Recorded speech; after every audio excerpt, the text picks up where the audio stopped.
Hey, what's up, fam? We're back here with another podcast, and today we got a very, very special guest. One I think you're going to like to enjoy to hear this conversation, as always.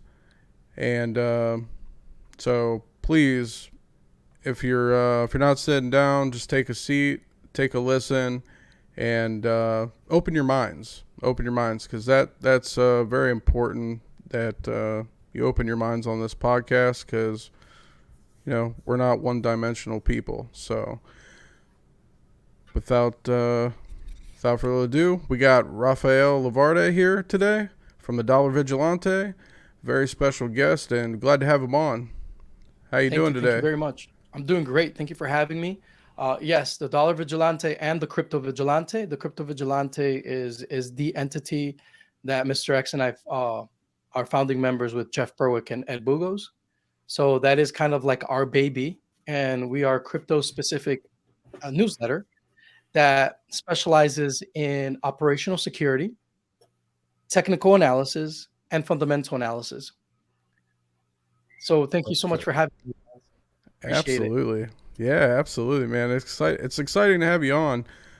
Maybe one of these days we'll have to get Jeff on with you as well again. Yeah, I mean, by all means, ask him. Jeff has been taking kind of a more of a spiritual sabbatical this past like 2 years, um, and so he's been kind of like been very limited on where he goes and what podcasts he's part of. He just spends a lot of time.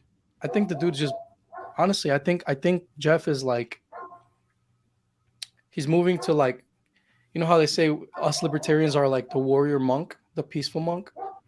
Yeah. He's really incorporating that monk aspect to him, so much so that when I see him in person sometimes it's almost like I'm meeting a brand new person. It's really interesting because he's so into meditation and really getting ready for Armageddon um that he's kind of just about his family and focusing on a lot of spiritual growth. So um that's kind of like one of the things that like got me.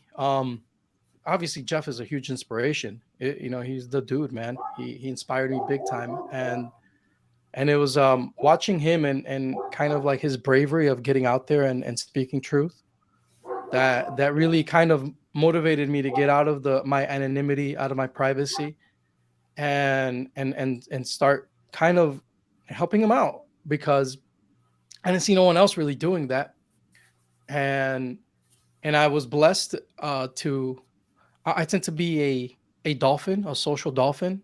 I always gather people. I'm always the guy you see at conferences. I've always been that guy since I was a kid. I was always a kid in the neighborhood that would bring all the kids together and do things.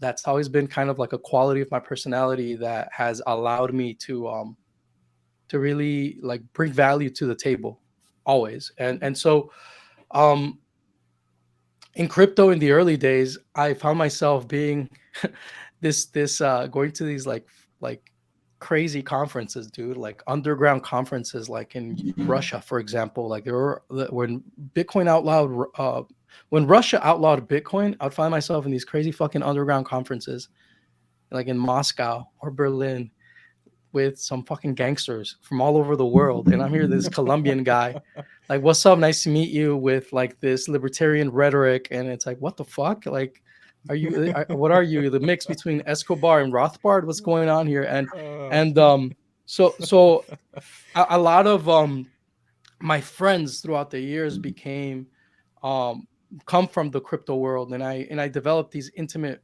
relationships, like really close, like brotherly bonds with these guys, and and it is a brotherly bond where we're brothers, man. We love each other and we go at each other when we have to as well, uh in peaceful and loving admonishments.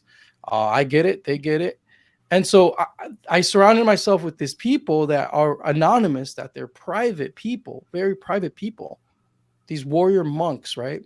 And and I found myself being well, I'm a natural extrovert amongst them, and I saw how they started opening up to me. And before I know it, dude, I was like, I had a network. This was in 20. It was in 2013 when it dawned on me.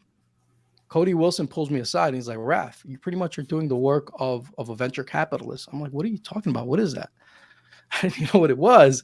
And I'm like, well, you're helping us growth hack. You're helping us, like you're creating spaces for us to come together to talk. You're doing shit that we don't have time to. And I'm like, I'm happy I compliment you. And that has just kind of like spiraled into a web of trust that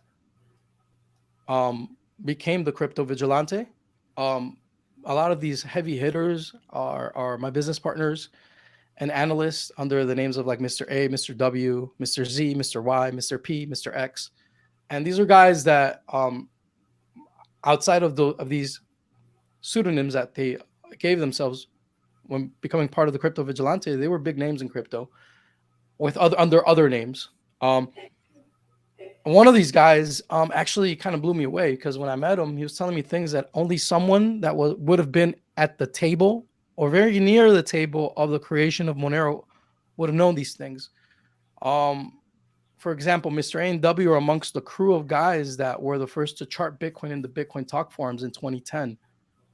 And so this is like it was really easy sell for me, man, because I already had a really good relationship with Jeff. I was teaching investors throughout the world about Bitcoin and crypto. And I would go talk to them about these technologies and source capital, help them source capital for different syndicates, just like bring people together, throw parties, bring people together to teach each other about the technology and to help each other source capital for different things. But Jeff was always the guy I would hit up and like, Jeff, check this out. This is happening, because I knew I could trust Jeff. I knew Jeff was that unique guy. Although there are many others like him, he's very outspoken and he's got a network himself. So he sees a lot. There's a lot of ANCAPs out there that are investors kind of keep to themselves and they may have their close group of friends, but Jeff is someone that puts himself out there. So I was like, Jeff, what do you think of this technology? What do you think of this, of that? And he would always be my go-to guy. So if I saw something real fucking awesome, pick up the phone, send the pitch deck to Jeff, check out this new technology that just came out. And so before I knew it, it became like, before I knew it, dude, and Jeff pulled me aside. He's like, dude, I want to do I want to do the Bitcoin Vigilante is what he called it. And this was around like 2014. And I'm like, all right, let's go for it. But it wasn't really till I went off to do other things. I was part of funding a bunch of different startups, including the biggest exchange in the world at the time, which was called BTC Global out of Uruguay. So I was just developing new technologies like second layers. One of them was called open transactions, which is fucking awesome. It's actually kind of a project that people should know more about, open transactions, based on the work of Ian Grigg, secure and open transactions. Fucking amazing technology. Opentransactions.org if you want to look at the wiki. Incredible technology. Absolutely. That anybody can grab and like literally make. Open Bazaar was based on this technology actually. So Open Bazaar is based on open transactions. So if you guys are interested in like understanding a different architecture to a blockchain design, check out Open Transactions, because so the father of triple entry accounting was Ian Grigg, and he created what's known as the recording contract. And the recording contract was manifested in its fullness by his creation of secure open transactions, which later on a developer that by the name of Fellow Traveler forked into open transactions. You guys need to study open transactions. It's a marvelous thing, really is. So it's a way to do a second layer or overlay network per se that is coin agnostic, and you can create any type of application using this infrastructure that allows you to you don't need a blockchain. It's a confederate system of servers where the triple entry accounting receipt always equals 0, and you don't need a blockchain. You just need the recording contract itself amongst this confederate system of servers. It's a really cool design. It's not a blockchain. And there's only like a few companies I've ever that are dealing with this technology. So it's there for anyone that wants it. But anyways, that's awesome. So that's awesome. Yeah, dude. So um when Jeff pulls me aside and is like, I want to do this, he's like, I'm like, all right, let's do it. I didn't want to be the face of it. And gently Jeff kept like nudging me like, then who? And I'm like, oh shit. It was kind of like that moment where he didn't ask me, but it was almost like, if you're not gonna do it, then who's gonna do it? And I'm like, oh damn. So it was obvious, but it's been hard, man. It's been hard letting go of my anonymity, and so now we created this network and this community of research with the newsletter.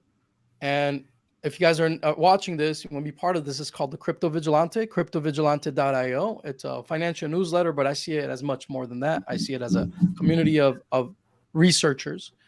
And so that we're all part of this research together. And so I bring in these monsters, dude. I'm like, Jeff, I promise you I'm bringing the best guys in the game to do this with. And we did. And that's the team we have. They're fucking amazing. They're phenomenal. And we're just going at it, man. We've been going at it for now 4 years. Man, time flies. It's been 4 years, and it feels like, honestly, it feels like we just started. And with everything that is happening, and you before this conversation, that's why I'm like, dude, let's just film this. You just mentioned something very important, and this is, bringing this full circle, is that you're like, Raf, yeah, because I told you I had some technical difficulties with one of my computers, and that I realized I had some crypto stuff in one of those computers, and I was like, you know what, this is probably uh like uh, this is probably something I pay attention to. Maybe this happened for a reason. I shouldn't be using this computer for streaming. Maybe wish I should be doing is a computer that has nothing. I should be using a computer that has nothing to do with crypto. That's what I did. That's what I'm using now.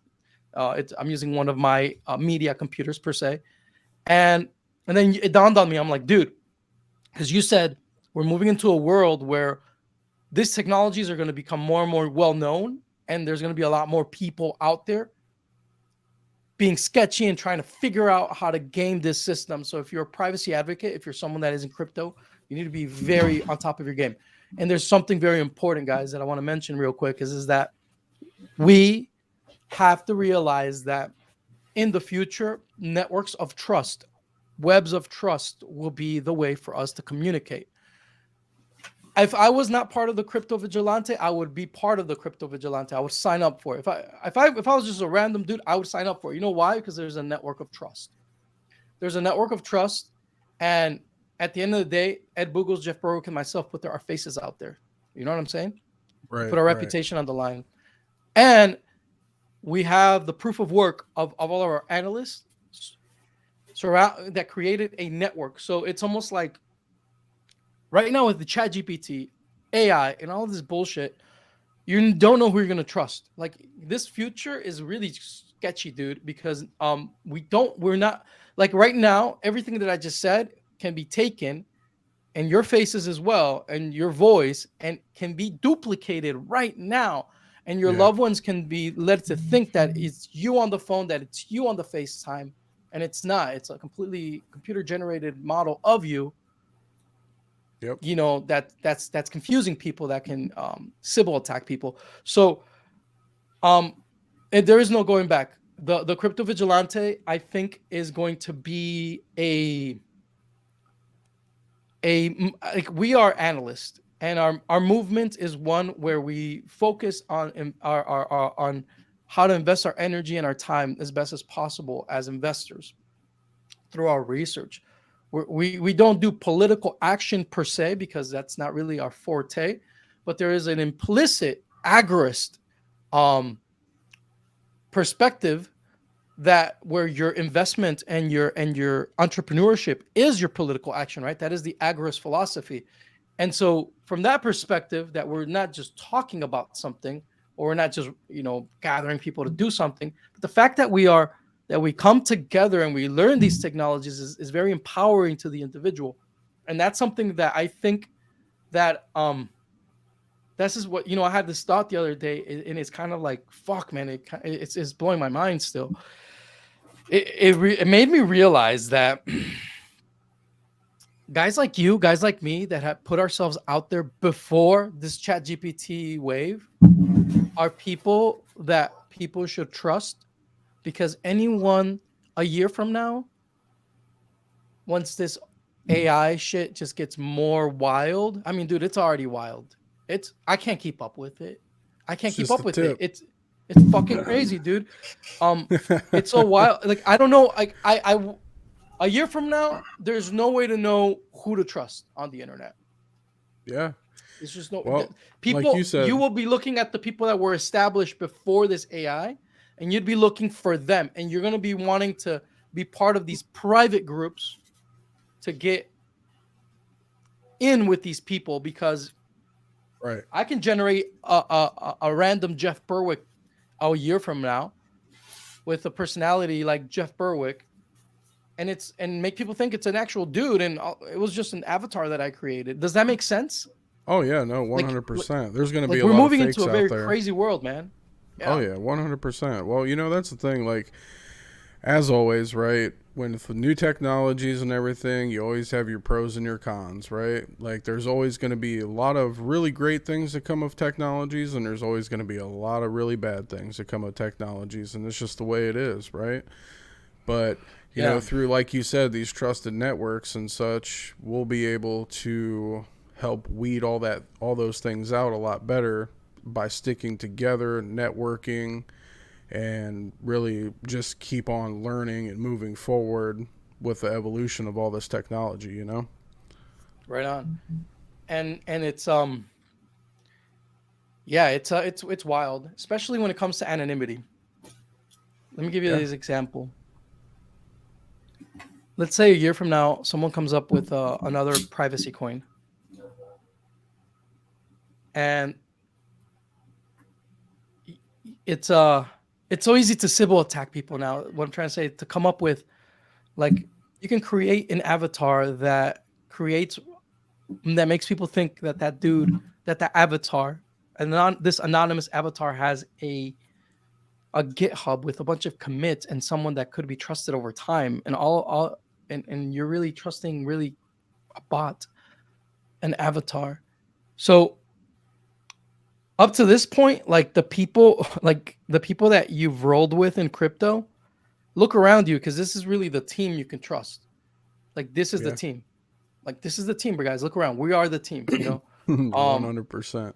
this is the team, dude. Because like I can't expect to trust a team in the future. I can't, because I can be easily Sybil attack by fake accounts, by so much manipulation with these technologies. So we have to we have to really focus on bringing the team together even more, man. So like, um, if I I'm part of this research. I'm part of this group of crypto influencers of all stripes, and I really want to get to know these people. Like I told them the other day, I'm like, guys, I really want to get to know you guys. Um, and like three of them hit me up back, and they're like, yeah, Raf, let's sit down, let's do interviews for our channels, and let's really get to know each other. Like, and but the truth is that this group has like 178 people in it, and I'm like, I want to get to know all of them, because this is the Yeah. team. This is the Right. team right now. In the future, I don't know who I'm gonna be able to trust. So when you guys asked, hey, do you want to come on the show? I was like, right away, I was like, yeah, dude, like, of course, I want to get to know you guys, especially if you guys are privacy enthusiasts and pirates yourselves. I'm like, shoot, let's go, Absolutely. right away. 100%. Yeah. Absolutely. And that's the thing too. It's it is going to be really hard to trust people in the future with all these technologies moving forward. And it definitely, what I've learned, and I'm sure Jeff can attest to the same, networking has been a very powerful tool in this space. And actually, it's definitely made us grow, even as people, in so many different ways in this space, which is really awesome because you meet people from all walks of life through cryptocurrency. It's not just targeted to just a few different kinds of people. I mean, you meet people from all over the world, and it's pretty amazing the relationships that we've formed over the last few years. It's been pretty awesome. It really has. And then there's always a couple bad apples, right? I mean, that's just the way it works. But weed them out as they go.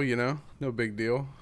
But we Right keep on. moving forward. Keep networking, and that's what the name of the game for us. Like I'm an analyst myself. Um, I've been doing it for like 4 years now, but I really dove into some things that a lot of people I don't even think even have a clue of. Or I know 100% if they do know about it, they don't really talk about it when it comes to analysis and things like that on charts and such. But it took hours. It took hours and hours and hours and hours. A lot of people. I actually teach technical analysis too, and the most common thing is a lot of people just don't want to put that work in. They don't want to put in all those hours on the charts and stuff like that to really dive deep and really Right on. dissect things as closely as they should, or and so yeah, I'm with you guys 100%. It's definitely going to be very interesting moving forward, and it's going to be awesome. I'm thoroughly excited for this next market cycle for sure. Yeah. And the position of where the space is right now is a very interesting one because um because of the same issue that we just talked about. The networks, these crypto networks are people. They really are. The technology doesn't mean anything if there's not people invested in these technologies. And in reality, they're invested in each other. That's really where the heart of these investments are. When you buy Pirate Chain, you're investing into everyone else in Pirate Chain. You're looking out after them, and they're looking out after you. Same with every other network.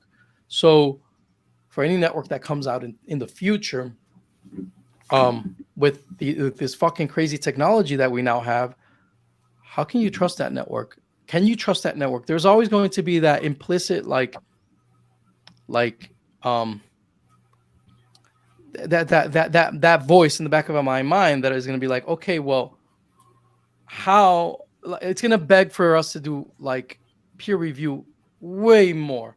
Whereas right now it's kind of like we have established networks of people that we know, and it's something that um I think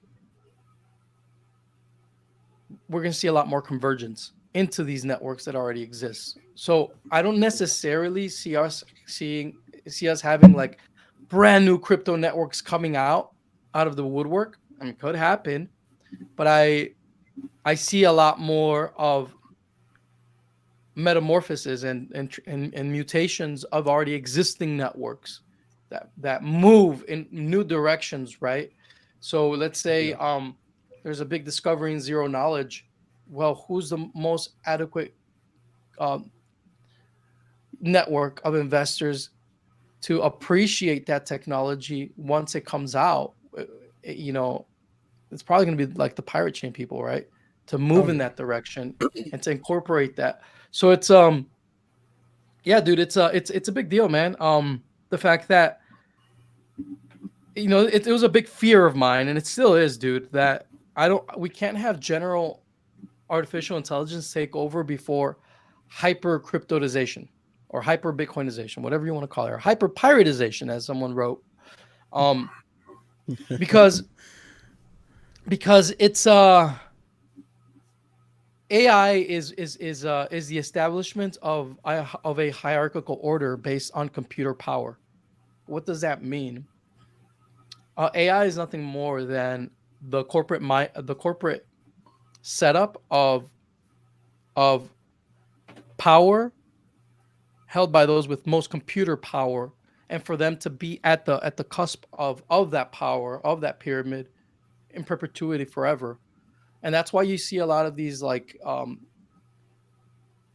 proof of stake people like Vitalik or Balaji or people from that are in Silicon Valley. They really do care about their longevity, their immortality, because they are part of systems and business arrangements where they've already positioned themselves at the top. And the only thing getting in the way of them being at the top of power is their own mortality. That's why they talk about artificial wombs. That's why they talk about um, That's why they talk about all this crazy shit. Um, they talk about blood boys. Boys, have you heard of blood boys in Silicon Valley? That they hire little boys to take their Yeah. blood so that they live longer. Like these Yep. are this is their worldview because they're scared of their own mortality. Whereas when you look at the proof of work world of a Bitcoiner or someone that comes from a proof of work blockchain world, we don't think like that because when you are part of a network, let's say as a miner, you're only as good as you were in the past 10 minutes. After those past 10 minutes are over, you can compete and also win the reward then and also and be the at the top of the game then. But just because you're a good miner now, it's not like you're cemented in a position of power forever. Right. You're more like an athlete Yeah. in the proof of work world where you may have good seasons, but then you get to your peak as an athlete and then you retire, and you're okay with that. Um, so even if I could live forever in Bitcoin land, I can't assure the setup of Bitcoin is not one that gives one group or one entity the capacity of having power forever. That's the Right. proof of stake model. That's Ethereum. That's why Silicon Valley likes Ethereum so much because Ethereum with the proof of stake model, the, once you have the majority stake, you run that world, you run that universe. No one can Yep. take that away from you. So it's Yep. like Warren Buffett owning Coca-Cola shares. It doesn't matter what happens or who amongst the workers in Coca-Cola bring more value to the company or make the company more profitable. Warren Buffett will always get the lion's share no matter what. So it's a different mindset, different worldview. So we're really facing a group of people, and this is this whole AI group of people that want to turn human beings into machines. The Elon Musks of the world. They want to turn human beings into machines, and they don't want to Yeah. honor our humanity as it is.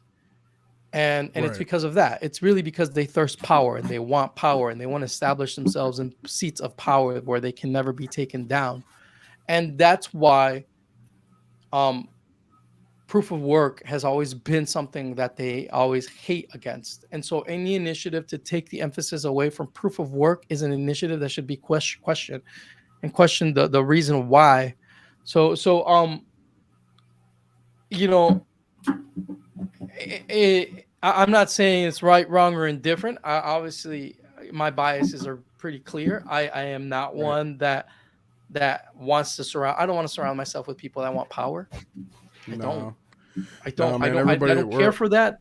That doesn't exist in my mind of having power over other people. Like I don't want that. So anything right. associated with that worldview, I don't care for.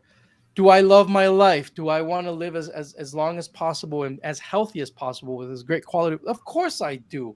Of course. But for them to say that I am, that I'm personally going to um try to play God and change the world and change myself and change other people to stay in some position of power, that to me is bullshit because in Yeah. Bitcoin, One in hundred Bitcoin, percent. in Bitcoin land, no company in Bitcoin land, no company in proof of work land, let's call it proof of work land, will ever outcompete the best of proof of work blockchains.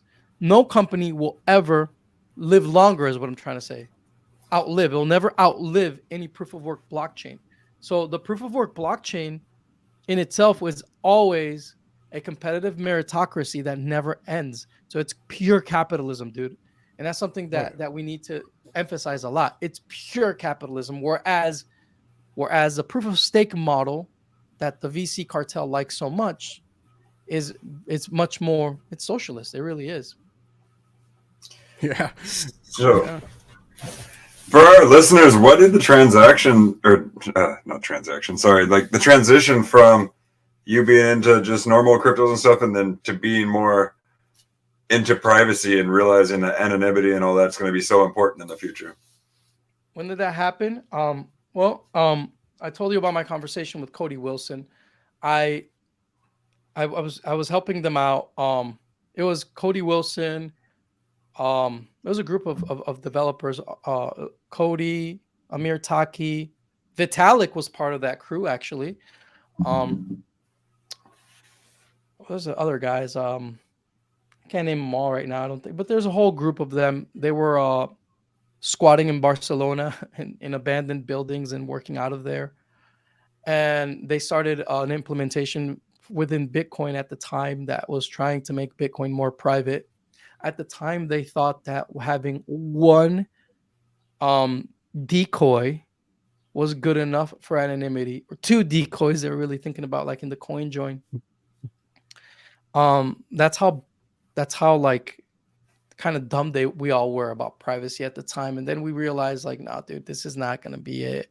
So in 2014, when CryptoNote came out, and a lot of guys like Mr. X, a lot of our subscribers said, you know what, like we like privacy, and Monero seems like a better option. It was a no brainer for everyone that was privacy conscientious in Bitcoin to move to Monero. It made complete sense. So I was part of that transition. By then, around that time is when I met who you guys know as Mr. X, my business partner. And he was a big influence in me because I was so caught up in what was happening with the Bitcoin civil wars.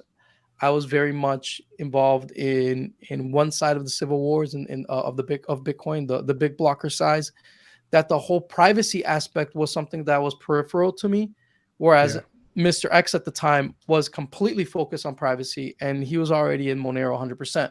So it was very interesting for me to befriend him and get to know him, because he was already someone that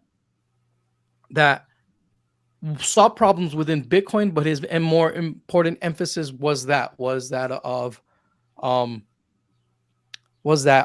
like, we need privacy now. It's like there's this whole urgency about crypto, right? About like crypto anarchists, right? There's a sense of urgency. Like, we need to get this shit done now. So for him, it was, we need privacy now. And I completely agree with him. We need privacy now. But my emphasis was more, and has still is on like, dude, we need to outcompete Google, Amazon, and Google now.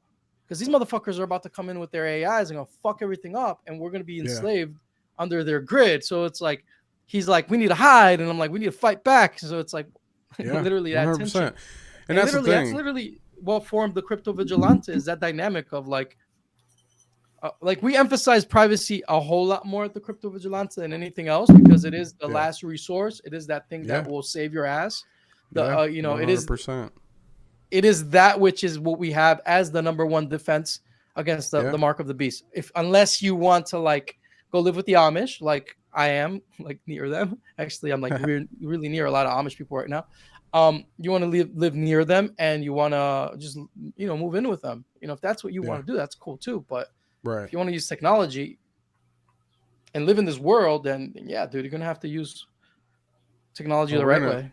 Well, that's just it too. Like, a lot of people are still sleeping on the privacy side of things because, I mean, geez, look what's happening in real time right now. Like all these, you know, current events, which honestly, I'll be quite honest, I really don't keep up with a lot of them because, you know, obviously we know a lot of these events that they like to put out here, and anything we see on TV is always fear-based and always division-based. So like for me, you know, we have to be aware of these things, sure, right? But we shouldn't be afraid. We should just take action in the proper steps to protect ourselves from these things, right? And like you said, come up with new technologies and alternatives to these other current technologies that are looking to take our privacy away. And we just got to stay on top of that and really, really take it seriously, because a lot of people, they're like, oh yeah, but I have nothing to hide. It's like, it's not even the fact that you have anything to hide. What the real fact of the matter is, you know, what happens whenever, let's just say they try to tell you that, oh, you can only buy X amount of this every month, and if you reach your limit, well, I guess you're screwed, right? Like, it's simple, forward-thinking things just like that if people just stopped and thought about we would be in a lot different of a space right now. And not only that, but a lot of these people that do realize, there's a lot of people, there's two types of people. There's people that do realize what's going on right now, and then there's other people that they may realize what's going on, but they're like, I'm just going to put my head back in the sand because this is just too much, and it's going to make my whole lifestyle uncomfortable, and I do not want to disrupt my comfortable lifestyle, right? Yeah, So, that's the sad part, man, is that like um we have to get to a point where this is something that is not notional, that's something very real. Um, I'll give you an example. I can talk to you about death and your death. And even when you think about your own death, you see it as something that is, people die. Okay, so it's a concept. yeah, It's easy to abstract yourself from that, from death. Oh, it's, people die. Okay, yes, one day I'll die. Cool. And that's what you think about. It's notional, it's out there. But when you have a real apprehension of death, is one where you have a visceral encounter with it. When you sit in front of the doctor and he tells you, hey man, you have 3 months to live, then now death is not an abstract concept where you're just hiding behind the many saying, I'm just one of many that dies and we all die. No, now it's like, dude, you're dying. Like, it's like your whole existence is, who knows what happens next, right? What faith do you have in, like that is the level of visceral reaction that people need to have. I think that if you're a libertarian, you're someone that, for some psychosocial reason, you're a rebel, and you either live. I think a lot of libertarians saw abuse in their life, and they understand that people can be abusive, and they understand that abusive people don't stop, that they'll just keep fucking going. And so, at the same time, I think that libertarians tend to be individuals with maybe a DNA in them, a rebel DNA that was they were never able to breed out of existence. It could be that too, right? Nature, nurture, whatever. yeah, But yeah, but we're different. So it takes that. It takes people like us to really do it. And honestly, dude, to be completely honest, dude, if you see anything that has happened in this world that has really changed people's minds, it really comes through sacrifice. And I hate to talk about this, but it's the yes, fucking truth. It yeah, takes through sacrifice and seeing the pain of the other. And that is that like Christ-like moment of you seeing that, like, hey, that innocent person is getting their ass handed to them. They don't deserve it. And then that it's that reaction of like, if I don't do something now, then who will? And it takes that's the moment in life, in history, where you see, let's say, your neighbor go out and fight for your rights and get shot in front of your face by some tyrannical force, that you have to check yourself as a man and say, holy shit, it's real. Now I need to grab my gun and do that. Otherwise, what happened to his family is going to happen to me. That is a very real moment, dude. And it sucks to say this, but it needs to be said that every liberty and freedom that you get to enjoy, everything in your life, someone bled for it, dude. Like, that's the fucking oh yeah, honest truth, man. And it's yeah, uncomfortable to talk about, but someone fucking bled for it, dude. Someone like died for it. Someone spent time in prison for it, dude. So like it really takes a an encounter with reality that is that will change someone's mind. This is the unfortunate part of what we're seeing, is that these assholes know exactly how to manipulate people. So people are addicted to social media. of course, People are right? not living in reality, and people are going to be manipulated a whole lot more with this AI shit, man. Yeah, They're going to make them to real zombies. you know And what when though? they wake up, it will be too late. Honestly, when they wake up and they realize what's happened, because most people are like this, dude. Most people are like this all the time. Yeah, I When they wake up, if they wake up, they're going to find themselves in a prison, like straight up prison. They're going to walk outside and they're going to try to wake other people up and they're going to realize that these are all zombified prisoners in this prison of a 15-minute city, for example, and they're not going to be able to have any support because people are doping themselves. They're getting high out of the hypnosis that they're under. So the only way to really That's why it's important to prepare now, though. yeah, Prepare and have now these conversations. right, and Dude, honestly, dude, get your in my privacy, everything. so I'll give you an Like, example, dude. In my local area, and what I've noticed when I talk to other libertarians is people are like, well, who's my community? Who's my community? Dude, like, go to fucking church, bro. Go to church, because believe it or not, conservatives are waking up big time. Like, conservatives are waking up, and you go to some churches, and conservatives are now thinking and talking like libertarians were talking 5 years ago. If you go to a church, if you go to a traditional church, if you go to a church that's conservative, you're more likely find yourself surrounded by men that are concealed carrying at all times. Like, it's if you go to a wishy-washy church where it's all like hippie and like like appeasing the woke culture, you're not gonna find that. If you find a bunch of people with pink hair and blue hair, you're not gonna find that at that church. I'm talking about if you go to a conservative church of whatever denomination, you're gonna find men that are gathering with each other. So I would say one of the best places to form community is there at this point in time. I don't know, man. I don't know. Like, I guess I could kind of see what you're saying, but I think those people are lost too, in my opinion. Just my opinion, though. Like, I see what you're saying. I see what you're saying. Like, here's the thing, though. The funny thing about it is the fucking days of dropping bombs on people and all this other shit, in my opinion, are over.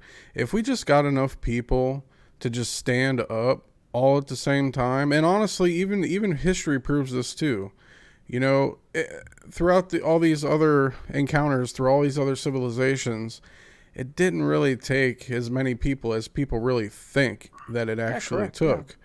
If everybody was just be like, hey, yo, we're not taking this shit no more, cut the shit, and we're not fucking around, like, then that would be the end of it. They would run, and that would just be the end of it, literally, because they'd be like, fuck, we're outnumbered, we can't do shit, and we're infinite, you can't fucking kill us anyway.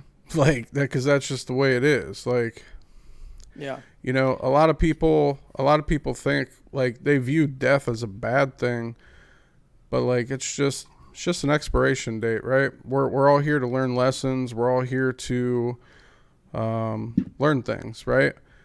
And I just think the days of dropping bombs and shit like that are over, man. Because this war has to be fought, like we were talking about at the very beginning. It has to be fought through technology, because that's what's on our doorstep right now is technology, and at a very rapid rate, and it's only going to get even more rapid, increasingly, because we are in the age of Aquarius too. With these planetary shifts and these planetary alignments that we're coming into, the previous 20 years, the planetary alignments favored big corporations and stuff. And that's why you're slowly starting to see that bigger transition of people are waking up, in a sense. I don't know about, like where you're at, but like, I'm here in South Florida. It is a little bit different here in Florida, for many different reasons.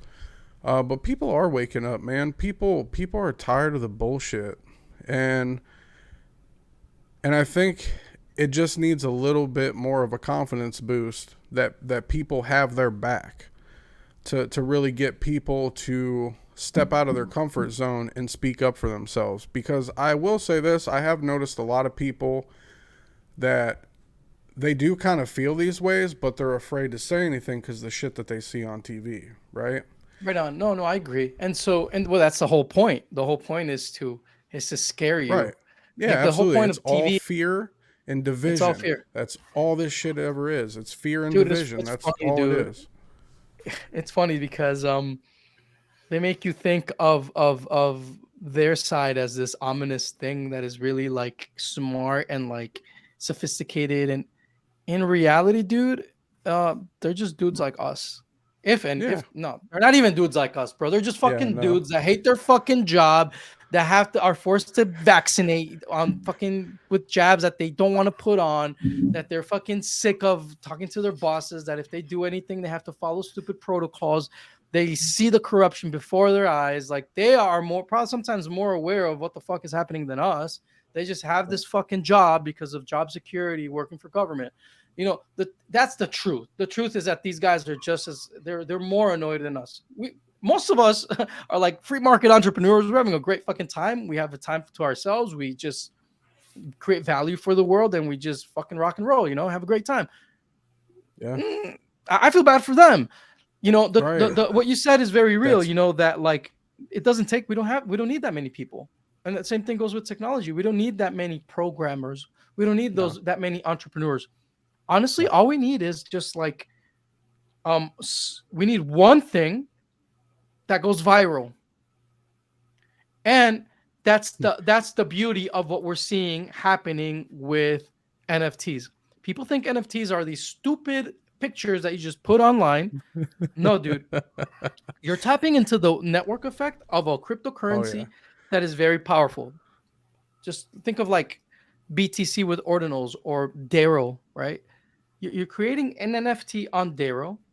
Okay, what you just did is create a little mini business plan. If you create an NFT, that in itself should be a very light endeavor, right? You create it extremely fast within an afternoon and evening. You create your little picture set and you sell them. It costs you like, a couple pennies to mint. Cool, dude. Or maybe a couple dollars, whatever the blockchain you're using or whatever. Right. Okay. You maybe something is attached to that NFT. You just created an offering into the market that is that is a little business plan. That's literally what you just did. And what everyone watching this should do is just play with that idea, because NFTs are nothing more than the creation of little business plans, very light businesses for these blockchain economies that are just starting to grow. And Yep. as they're growing, you cannot just come in and say, dude, I'm going to set up this like company with 40 employees, get venture capital, raise $10 million and start making NFTs. Nah, dude, the economy of these little blockchains is not big enough to sustain a fully decked out company. If you're going to create NFTs, you do that by yourself or you do it with a business partner, with someone else. You two do it together. You two sit down and do it, put it onto market, and then move on to the next business idea. What's really happening is that when you build an on-chain economy with technology that's on-chain, open source, and interoperable, every time you build something or a developer builds something, it's a new building block that you as a creator can grab and build with. Yeah. And so what's happening is that the next NFT series that you create is going to have there's going to be a new set of tools out there that are going to allow you to create something different, a different business plan. Not much more complex, but a little bit more complex, that offers something better in the market. And progressively things get better. Because these economies are small, they're little. Yeah. So that's how you have to think about NFTs. They're little business plans that you execute fast in the market in real time, that you don't like that you don't think about too much. You just put out into the market and you move out to the next. That's how you guys have to think about it. Well, that's like me and Jeff. That's like me and Jeff. Yeah. We're actually a part of a project called Hippos Mining Club. And it is an NFT-based project, but it's so much more than that, because, we own a hydroelectric power plant that we mine Bitcoin, right? That's cool. And the profit sharings go back to the NFT holders, right? Nice. So it's really awesome. We're really excited about it. We're actually just waiting on a turbine right now, and the whole operation is going to kick off, which is pretty exciting. Because, all the hosting services out there, our fees are going to be extremely much cheaper than your leading hosters. and you're going to be able to host your own miners, or you're going to be able to buy these NFTs to earn Bitcoin every month, which is pretty damn awesome. And we That's can pretty supply cool, dude. and the best part about it is the power plant's never been connected to the power grid at all. So the government, has no say in what the hell we do with the power. No Which is way, the, dude. That's so yeah. cool. So Where? So this is in the U.S. yeah, yep. This is in the Dude, United States. congrats, man. That's Yeah. fucking amazing. And so it's a power plant. Is it like hydroelectric power? Yes. Yeah. Yes. Yep. How much of a head do you guys have? How much of a from top to bottom? So It's a we're not long just- drop. It's a Yeah. long Long drop. drop? It's a long drop. Awesome, dude. Yeah. Yeah. Yeah. It's a definitely- 25 megawatt plant is our first plant, and then we're looking at purchasing a 250 megawatt plant. Dude, we Yep. should talk about this later on. 'Cause that's something that geeks me out. Like, I like hydroelectricity a lot. I know that's a lot of people don't, but because of Bitcoin mining, I got into hydroelectricity, and I've been playing around with different things. I want to learn from you guys. This is amazing, dude. Here's the coolest shit ever, right? So all the miners are actually submersed in a proprietary blend liquid, so that way they run cooler, and Nice. we can push them even harder to get more out of the miners as well.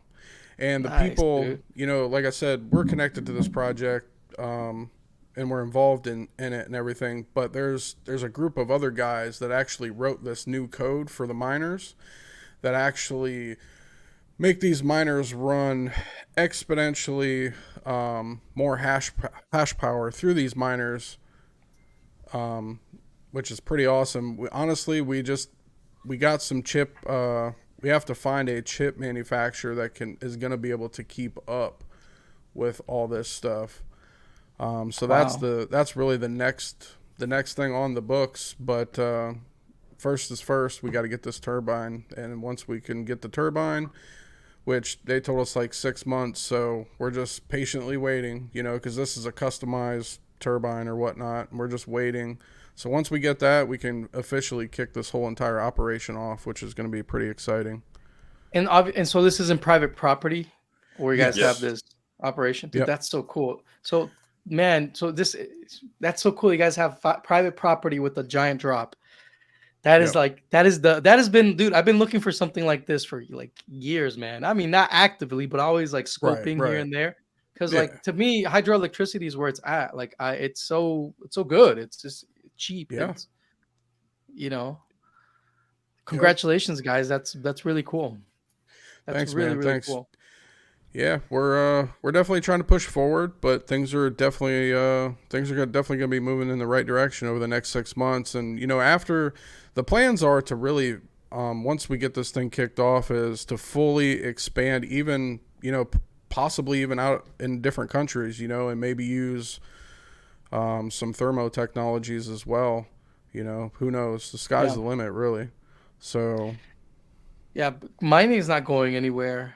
And no, not at all. And no, it's not. And so there is yeah, I'd love to talk to you guys more about this, because I as you guys know, I've always been involved in mining in one way or another. Actually, the mining entity that I have right now pays off based on NFTs. Oh, Similar, okay. the same thing as yours. Yeah. Nice. Yeah. Is it Cardano? No. It's our own.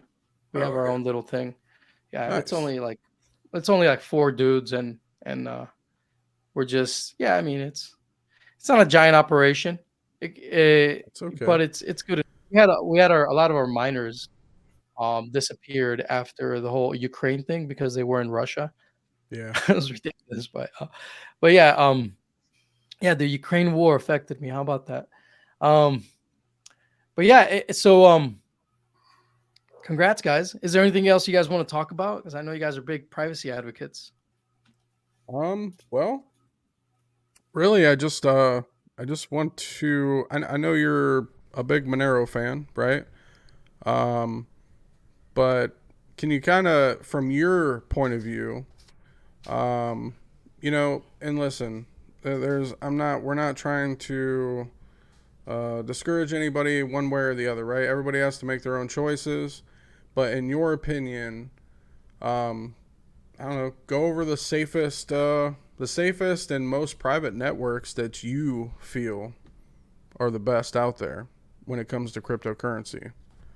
Yeah. So Monero, um, Pirate Chain, and Darrow. Yeah, for sure. And so yeah, Monero is the most trustworthy one because it has the most it's the oldest with the most peer reviewed process of and the biggest network of contributors, and so yes, it's a network that uh, um that is that is like our number one privacy coin pick for sure. Um we also like things that are new. And so Pirate Chain and Darrow are pretty awesome.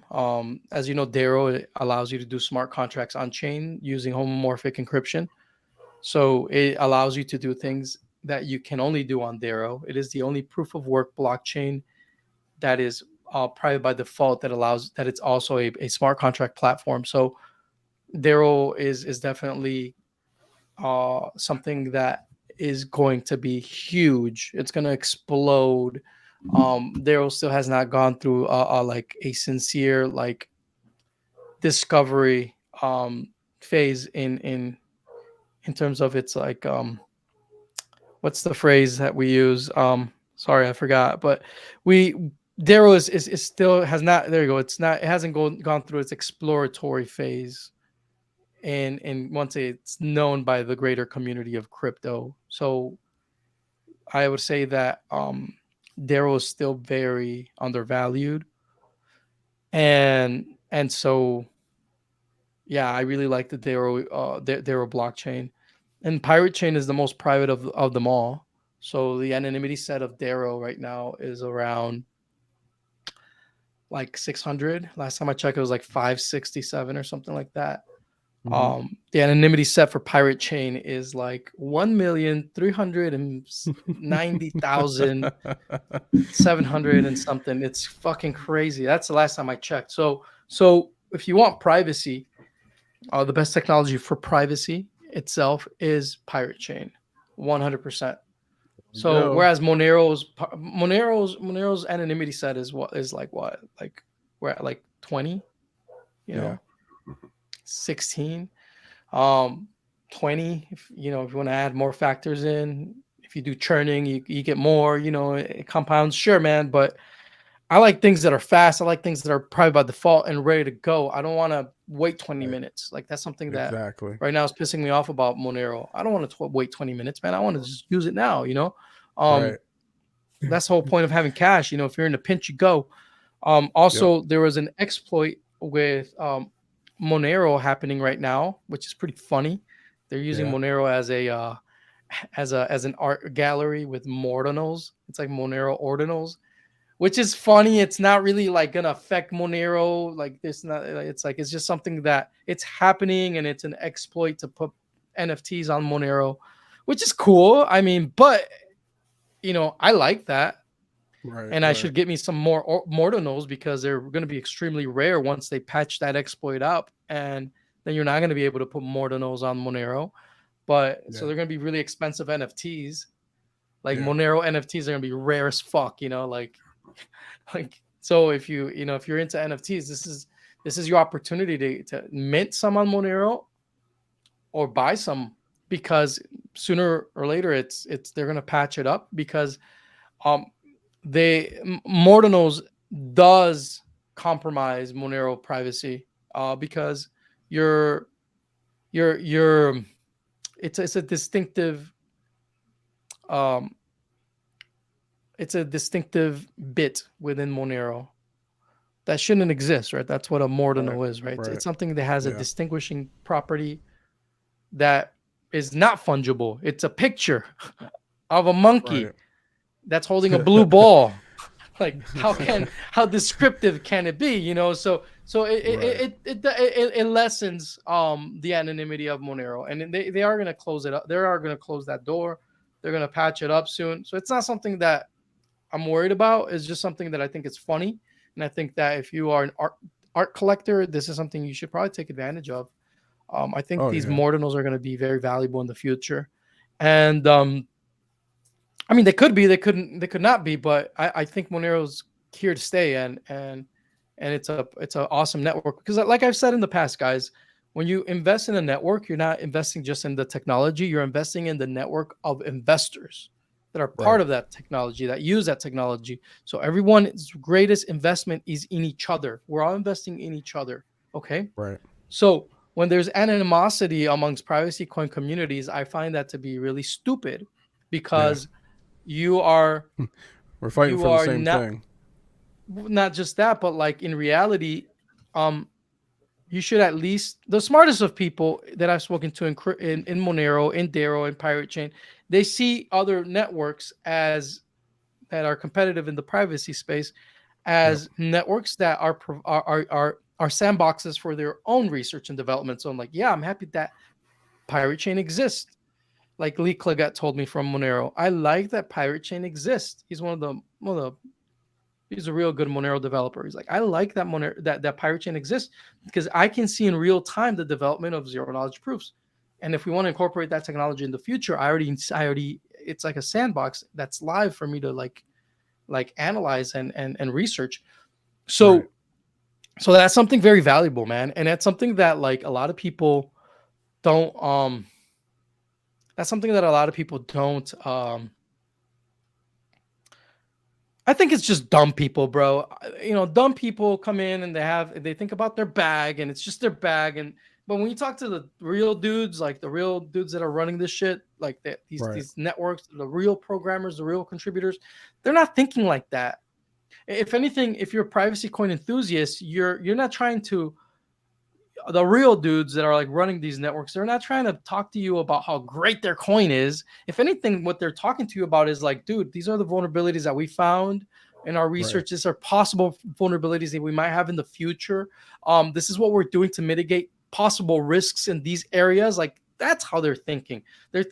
They're thinking in terms of like, they're not ready to tell you what's great about Monero. They're ready to tell you about what's a possible vulnerability in Monero in the future and how we should prepare for that.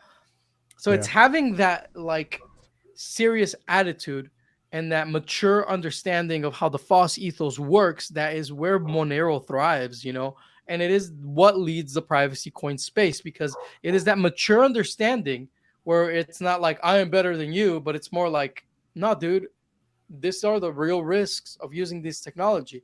Like a Yeah. privacy coin is only as private as it is right now. Yep. Like who knows what tomorrow may bring, giving all this crazy technology with AI. And they might not be private tomorrow, but right now they're private. Right now, Pirate Chain is better than Monero. Right now. Right. Right now it is. It's for sure it is. But tomorrow, Monero can incorporate zero knowledge proofs as well in the form of ZK snarks because they do have them in the form of bulletproofs. And what like do Pirate Chain people, does that mean that they get to sit on their laurels and tell this story forever? No, dude. Nah. The runs you made in this game won't work for the next game. You're gonna have to make Right. runs then, and Yeah. so it's an ongoing competition now.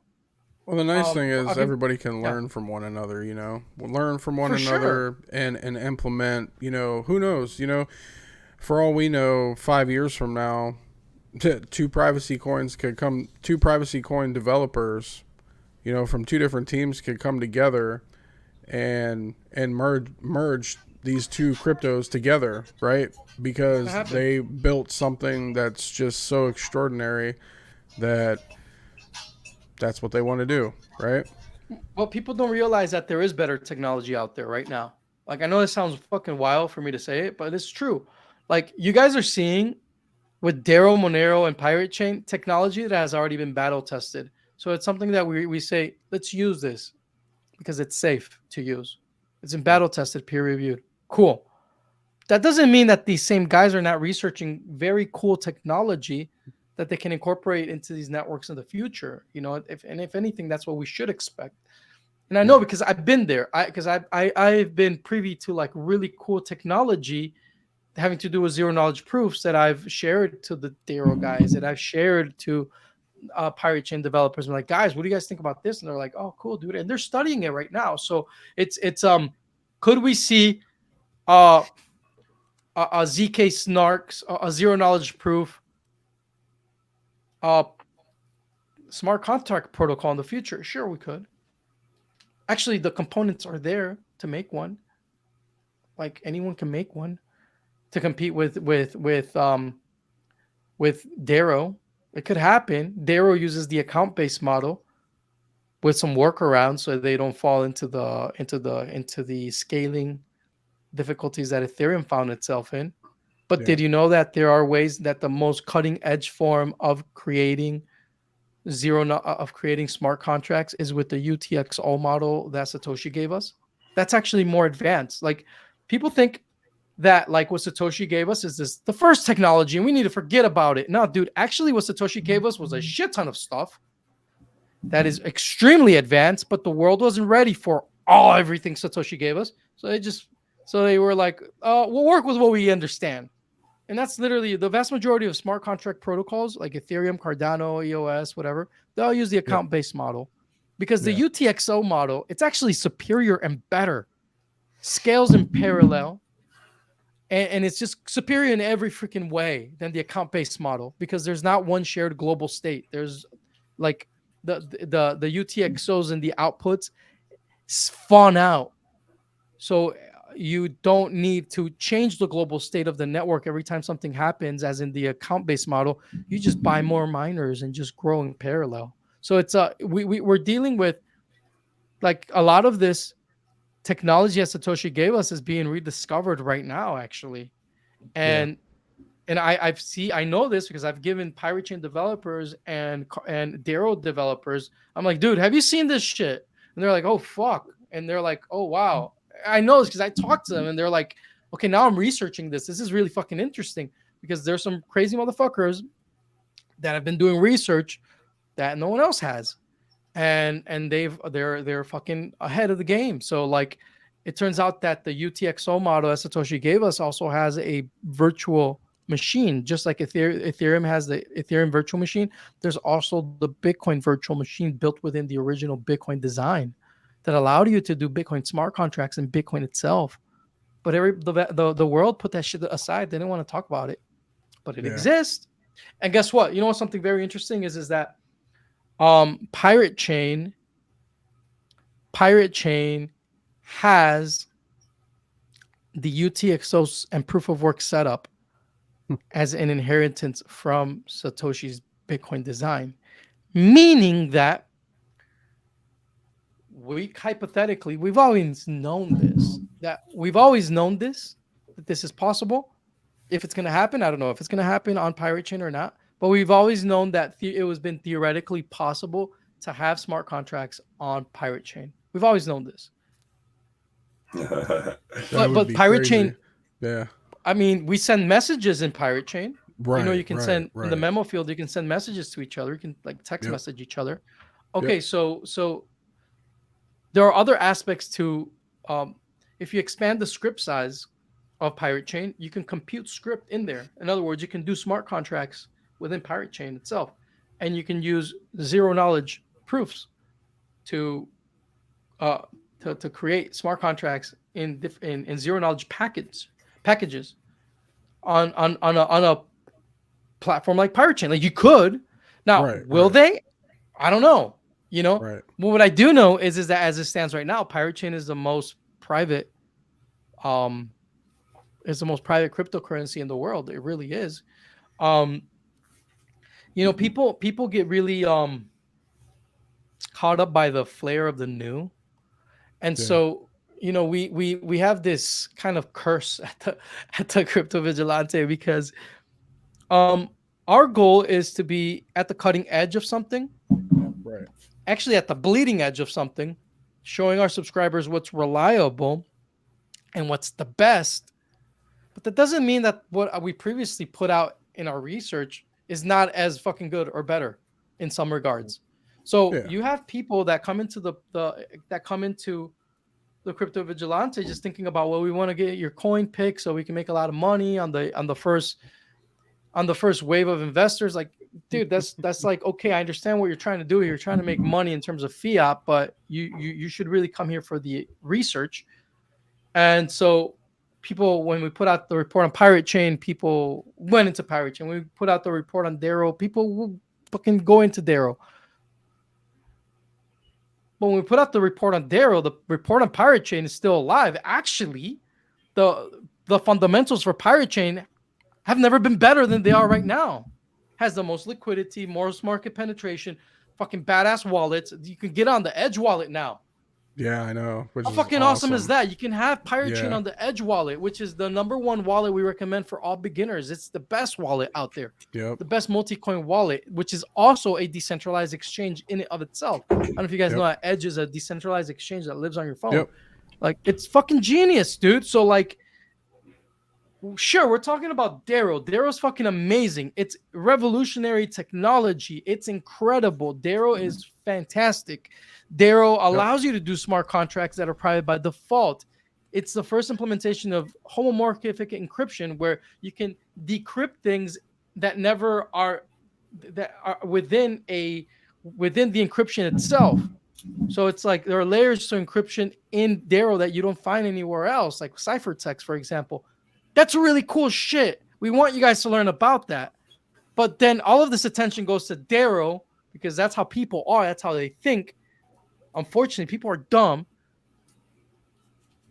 But Pirate Chain's never been better than ever. It's never been as fucking amazing as it is now. So it's like, it's almost like I have to play with this cognitive dissonance of realizing that the masses are going to be dumb, and I have to be okay with that as, like, you know, as I teach people in the newsletter, because no matter what I say, and it's something I've had conversations with Jeff, like, kind of like come to Jesus moments where, like, sometimes it doesn't matter what we write.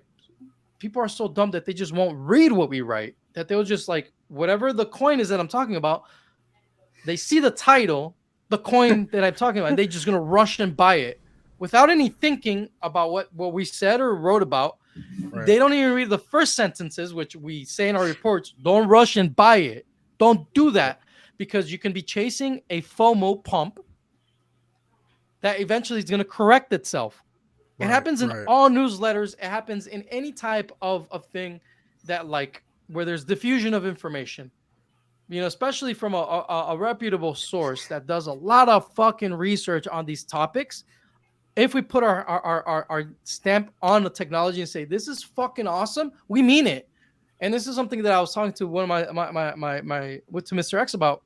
We were talking about how other newsletters, they're like 5 coins to 1 million. And like every 3 months they have 5 coins to 1 million. And it's like, what the fuck, bro? Like, do we ever want to be that? And the answer is like, no, we never want to be them, because we always want to be really picky about our picks. You see the difference? Yeah. You notice in those newsletters, they usually have to retract and shit. Like we have to be really picky about our picks, dude. And everything, you know?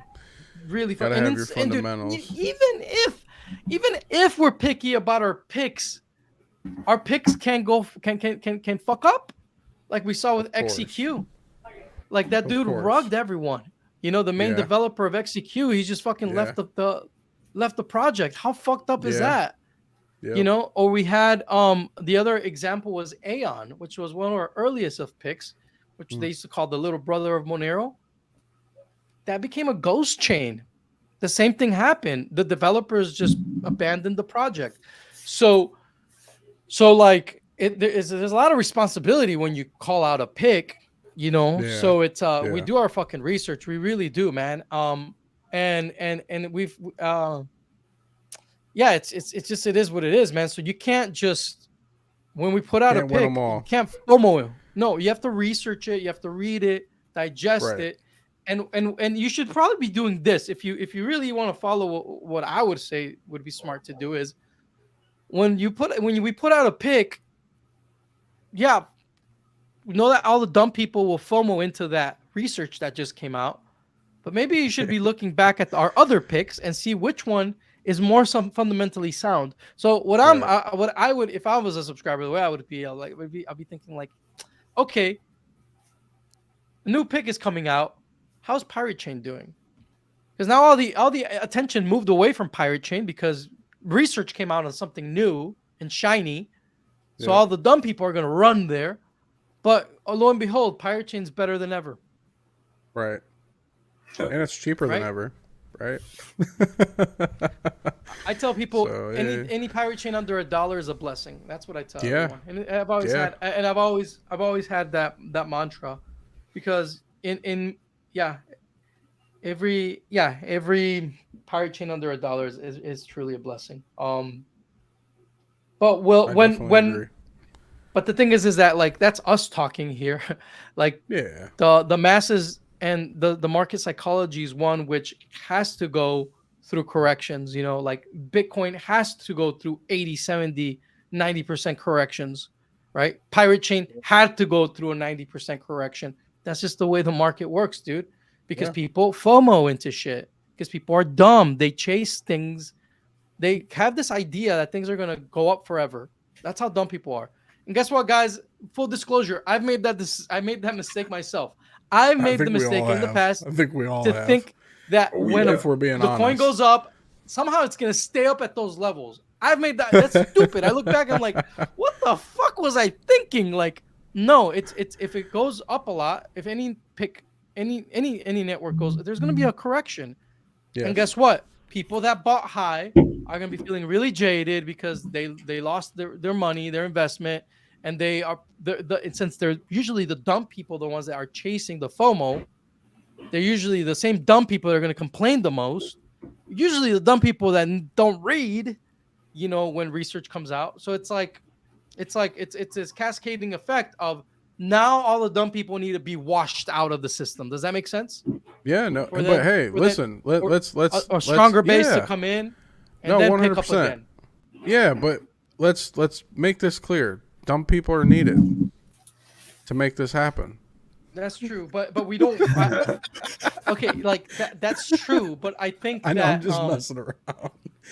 It's sad, but it's true. It's like, no, that's the thing, dude. You don't understand like how many conversations I've had with Jeff and Ed Bugos about this. It's like, It's like I remember them saying, like, dude, a lot of these people, we don't even have to write a report. We just put out the fucking name of it, and they would do the same. And they would pay for the subscription, and they would just go and they would just FOMO the same, and they would probably appreciate us the same, and that we would have the same reactions as them if we just put out the name of the pick without any information about it. Like, literally, because at the end of the day, they don't read. And then we have like we've developed like there's groupies of haters that hate us, that they themselves say we didn't read. Like, they admit that they didn't read. Like literally, every time we put out a pick, there's like we call it the mountain. Yeah. The initial pump of the mountain, and then there's usually a hater that gets called by that we christen that mountain by that hater's name, because it's like, and it usually is the dumbass that says, I didn't read, but I'm trusting what you're telling me. I'm like, bro, I'm telling you to read. It's in there, you know, like, you read what it says, you know, and if you read what it says, you will know what the fuck not to do. If you start putting the first two letters, and then just a letter here and a letter here, to make sure they have to read the whole damn thing to get the whole ticker. You know what? We that's the thing, dude. Is that like we've talked about so many things, dude. Like, we've talked about so many things about. You could even be like, all right, I agree that I have read this document, but and then after they click that, then they can see the name of the pick. You know, legal disclosure. That would give it away. I mean, no, dude.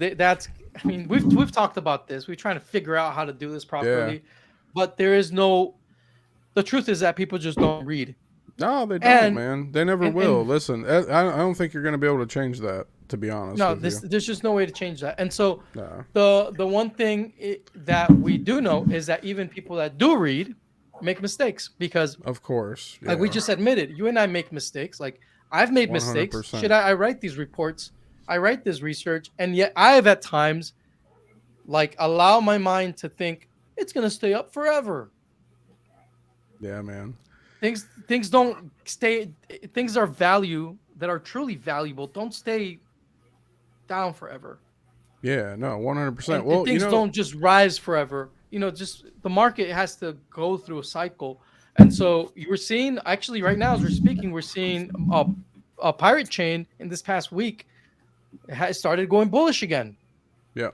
It started going bullish again. I think people. I think we've been creating a strong base, and now we're at. I Oh don't do yeah. technical analysis. I give that shit to the experts. I do fundamentals. But it seems to me Right. like That's cool like though, man. pirate It's chain. needed. Like, this is my question, dude, that I have, and you're a TA guy. Yeah. It's like when you put out the pick, when you put out a pick, it goes through an exploratory phase, right? In the market. The market Yeah. psychology goes, all right, this is the pick. These guys that we trust put their minds behind it. Okay.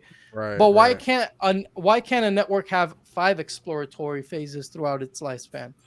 Shit, Bitcoin has one every cycle.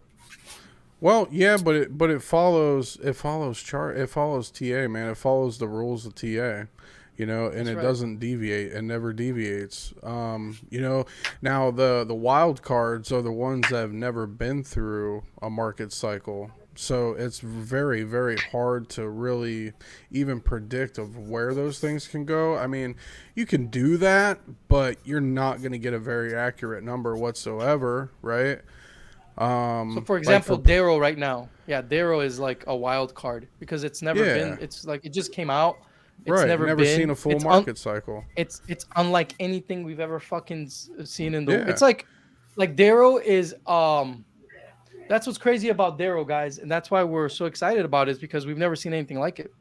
Plain and simple, Right. nothing has existed like it before. So it's like, if you ever wanted to, I know this is hard to say, but like, I'd say it's up there with the discovery of Bitcoin itself. Yeah, 100%. Think about it. I Smart do contract, agree. homomorphic Yeah, encryption, private by default, proof of work.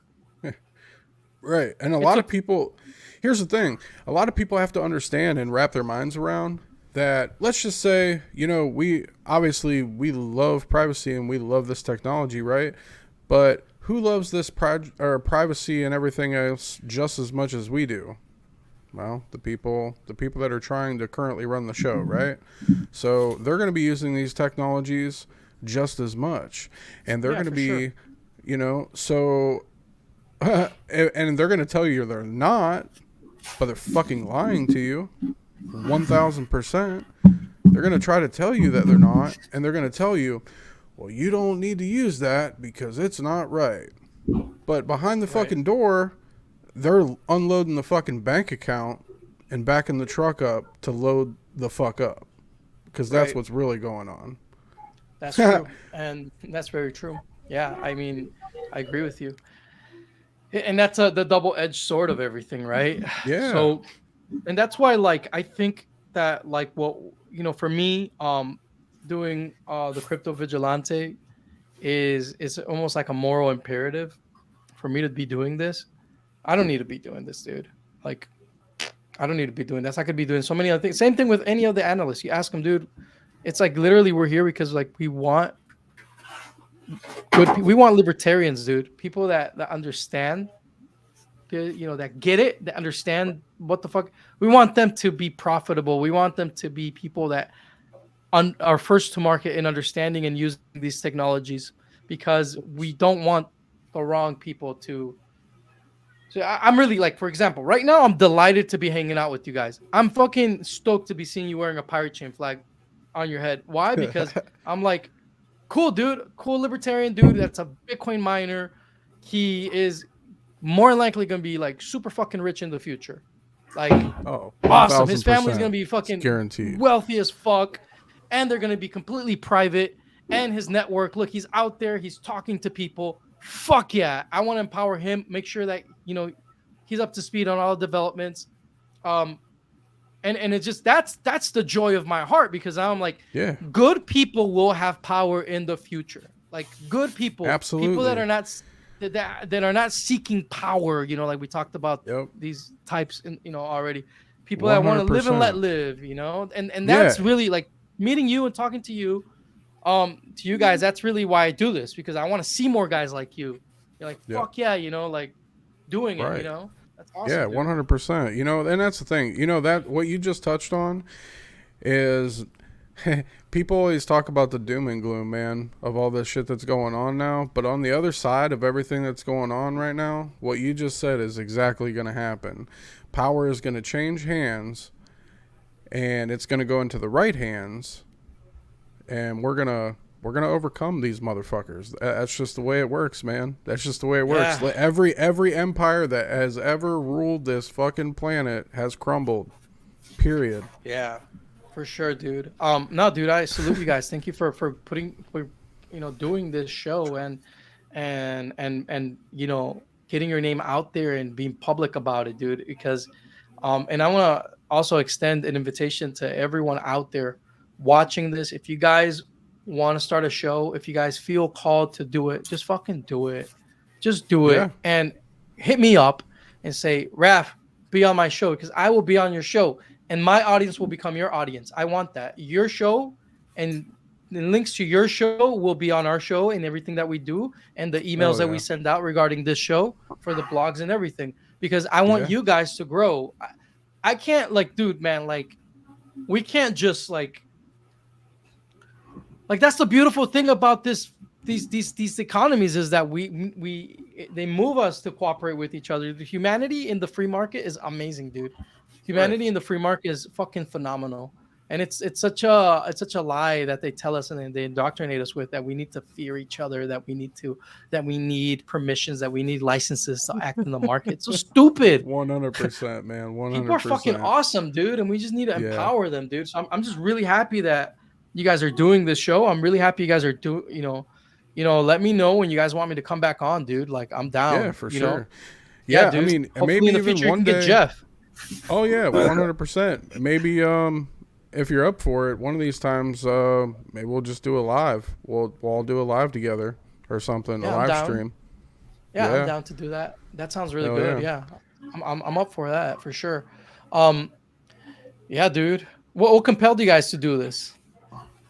So really just being in the market, Okay. gaining the experience and seeing people get ran over in the market, man. Cool. Seeing people just get plowed, like rug pulled, everything else, and we have a lot of connections, and we still continue to network and make those, more connections and such. And the thing behind Bullish AF is it's not what people think. Bullish. Oh, the market's bullish, right? No, that's not what it is. We're not on that FOMO shit. We're for us, it's about believing in yourself above all, right? And being bullish on Badass. yourself first. So That's right. And that's something I love, because libertarians, we really need to start thinking higher of ourselves.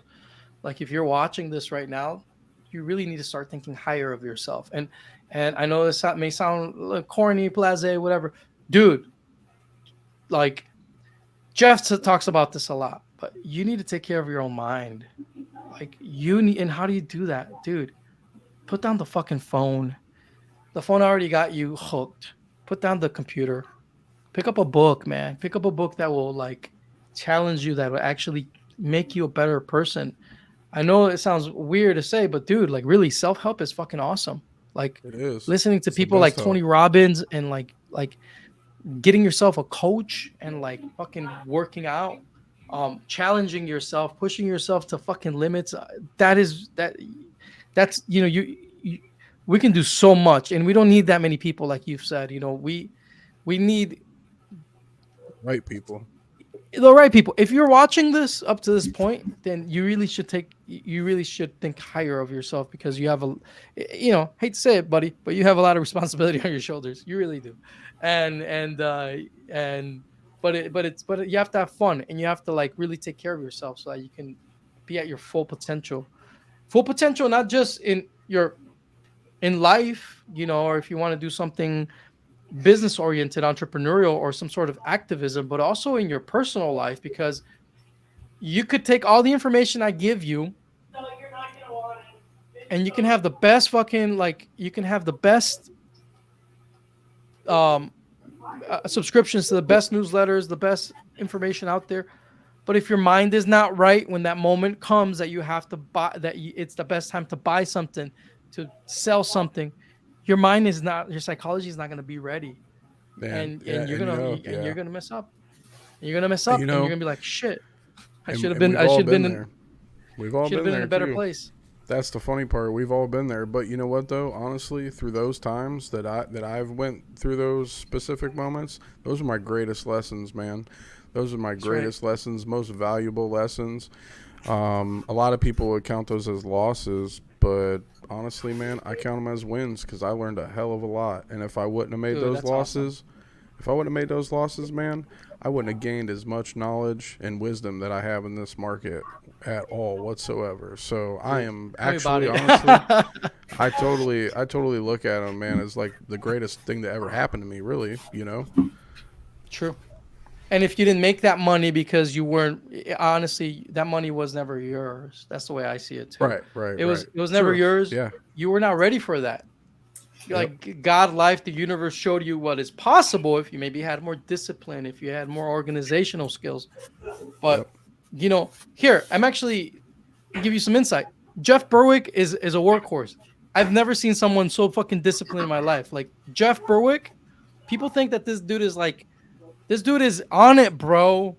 He's on it and he's disciplined. That's why he capitalizes on shit that other people don't. Even when I'm with the analyst and he's asking questions, the dude is on it, dude. Like I feel like I have to check myself sometimes. I'm like, fuck, man. Like this guy's so much like further ahead because he's like, you can just. It's like I feel like sometimes I'm like a basketball player and it's like Kobe Bryant or fucking Jordan just like in the same court as me. I'm like, fuck, man. It's like, and I have the same capacity as him. It's just that he puts in the time, you know. But yeah, Jeff is Jeff. Dude, did you see how Jeff made money off Luna?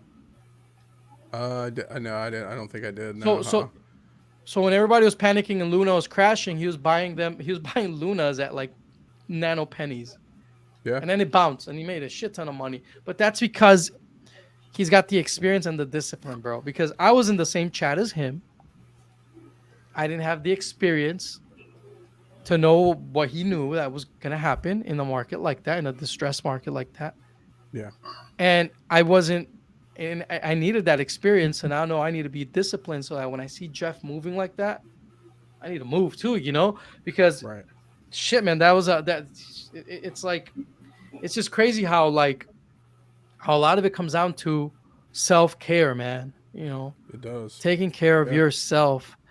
And one thing beautiful that you said is that you take responsibility for your actions. And something that you will notice from all Crypto Vigilante haters, people, or just haters in general, dude. I can speak about my haters because obviously there are haters, but our haters never take responsibility for their own actions, dude. They blame everybody but themselves. And like people that don't read our research and they just FOMO into fucking coins and then they lose money. It's like some dude called it an atomic swap. I was atomic swapped away from like I put 2 Bitcoin in, I got 1 Bitcoin out. I'm like, you're a fucking moron. Like, and then he admitted he didn't even fucking read what we wrote. But like that's the thing. People that don't take responsibility for themselves and that blame other people, they'll never grow. And that's the truth. They will never grow. And I want those people away from me because they're just troublemakers, man, that don't bring any value to any equation. They're just troublemakers. And so like, but it's ridiculous, man. But yeah, man, don't the only way to make money, the only way to make profit, to be completely honest, is to be disciplined, guys. Yeah. You know, it's to be disciplined, and it's to be and it starts with what you just said. It starts with saying, I am the only entity responsible for everything that happens to me. And everything, I mean everything. I am responsible for everything. Yep. And it's only till you take responsibility even for the bad things that other people do to you, that's when you start growing as a person. 100%. That's really when you start growing as a person. You won't grow as a person if you blame other people for anything. You have to always take responsibility for everything. Even for me, dude, I've had money stolen from me in my face. People steal money. There's thieves out there. People stole money from me recently. I take full responsibility. I take full responsibility. I should have had everything laid out so that situations like that wouldn't have happened. You know, I should have had the contingencies set out so that couldn't have happened. But, Right. you know, live and learn, you know? Like, Oh yeah. it is what it is, man. Absolutely. Well, do you have anything you want to Yeah. say, Jeff? No, I just sat quiet this whole time. That was great. I had a really good time tonight, man. I learned a lot, and I definitely am going to go subscribe to the Crypto Vigilantes and learn more, man. Cool, yeah. Yeah. Yeah, dude, yeah, you guys are into TA. You guys are gonna really enjoy Mr. A&W. Yeah, man. They're monsters, dude. I They're would monsters. actually, if they wouldn't mind, maybe one time coming on. That'd be cool, man. I'd like to get into Yeah, some TA I could set that up. yeah, some TA calls. That'd be awesome. Because I would love to, you know, anybody. I don't care how long you've been doing this stuff, man. You can learn no matter how long or how short of a time you've been doing this, and that's just the way it So is. so much to learn, dude. Like when it Yeah, comes to TA itself, I'm pretty much a baby still. that's okay. Um, and a lot of it had to do because I had this and I still do, because I come from the Bitcoin world where we care more about an on-chain economy and fuck fiat, Yeah, fuck everything. So it's not just right, about the money itself, but it's about the economy, moving the economy outside right, of the grasp of fiat, of the state, of coercion. And right, so right. I always saw exchanges as like these horrible things that I didn't want anything to do with them. Yeah. To this day, dude, I've never used exchanges. And that sounds crazy. That's cool. That's cool though, man. That's cool. I don't That's use cool. that. I don't care for them. I don't want to ever deal with them. You know, like I Right. know it sounds crazy, but I'm a P2P type of guy to this day, man. That's what's It's up though. exchanges are like, to me, exchanges are the devil, bro. Yeah. But Yeah. that's me personally, you know, and so Well, but that obviously has been changing because I'm like I'm you know, it's a humbling experience to be amongst the fucking, in my opinion, the greatest TA dudes. I mean, in Bitcoin history, the guys that started charting Bitcoin, you know, the first ones to right. chart Bitcoin, Mr. A&W. So it's like when you are sitting next to greatness and they're like the best at their craft, you can't help but to um like any argument that I would have against what I just, you know, in regards to what I said, there's just no Yeah. way that I could like make a justification to hate on exchanges anymore. You know, it's like, no, Yeah. dude, like they're needed, they're valuable. And it's, yes, it was because in the early days of Bitcoin, we wanted to get shit done now. We wanted to get done. We needed hyper Bitcoinization to happen now. And we still do. We still have that attitude, but we exchanges came in and we were like, okay, we accept them as bridges, but they're only temporary. It doesn't seem like these exchanges are going to be temporary. I think they're here forever. But so it's like Yeah. learning how to live with them. In my mind, it's been kind of a challenge. Like, okay, they're here to stay. All Well, right. the cool So thing is, how do we deal with it? man, I think dexes are gonna take over in the future. To be quite honest, because there's even some dexes out there right now that you know, a project that I'm actually in, like not involved with, but invested in personally, is DFYN, and that decentralized exchange is pretty cool, man, because they're the first decentralized exchange to be able to set limit orders and sell orders, which Oh is wow, that's pretty cool. they're making decentralized exchanges just like exchanges, but still Wow, decentralized, which is amazing. that's badass. What protocol does it run on? Is it Ethereum? Yeah, yeah, it's Ethereum based token. Um, I don't know if you're familiar with Router Protocol, but Router Protocol is the I don't team think I that am. actually, yeah, Router Protocol is actually the team that developed DFYN. Okay. pretty. Look into it, man. Do some research. It's pretty amazing, and so are the gains, sure. like on the charts too. I guarantee you, Mister A, Mr. W would probably appreciate that. Probably pretty hefty. I'm gonna introduce you to them, and it'll be cool for you guys to chit chat. Yeah, 100%, man. 100%. That would be awesome. Right on, brother. What? I have to get going because I actually have to talk to Mr. A right now. Okay, perfect. wants- Yeah, he wants actually, to- I do too. He's eager to talk about Darrow, so we'll see what's Okay. up. Perfect. He loves Darrow. Like he's really geeking out about it, which is good to see because like you're talking about like Bitcoin OGs that are telling you like, dude, I've never been so excited about a project since Bitcoin. I'm like, damn. He said That I've tells you never been something. he said I've never been more excited about a project since discovering Bitcoin and since discovering Monero. Wow. And Yeah, that's a big arguably, statement. yeah, and arguably possibly more because this is a completely different dragon. It's a dragon that allows you to create assets on chain and and to create an economy on chain that's private by default. So yeah, dude, I think Darrow's gonna be a fucking beast. Yeah, A beast, for beast. sure. And there's already like, yeah, it's gonna be a beast of a project. Yeah, so I would like to see a decentralized exchange like the one you just mentioned on Darrow. That would be amazing. Yeah, that really would. It really That's would. private by default. Yeah. Ouch, man. That's game over right there, bro. Yeah, Drop the for mic. sure. Let's walk away. We don't need to do these interviews anymore. We can just go live off in some beach, in some forest, That's and right, just man. That's the game plan. That have is private definitely lives the game and plan. not be bothered anymore. Yeah, that's the game plan. So let's just do it. Let's just do it. Let's Absolutely. go for it. Well, brother, it was definitely a pleasure having you on the show. Definitely can't wait to have you back again. And yeah, man, it's been an awesome time. And so you want to close this out, Jeff, or you want me to close it out, and then we'll talk after. Yeah, guys, just thanks for joining us. And again, thanks for coming out, Rafeal. And it's always a pleasure co-hosting with you, Dustin. And remember, guys, stay bullish on yourself. That's right. See you. Take care, in the guys. next one.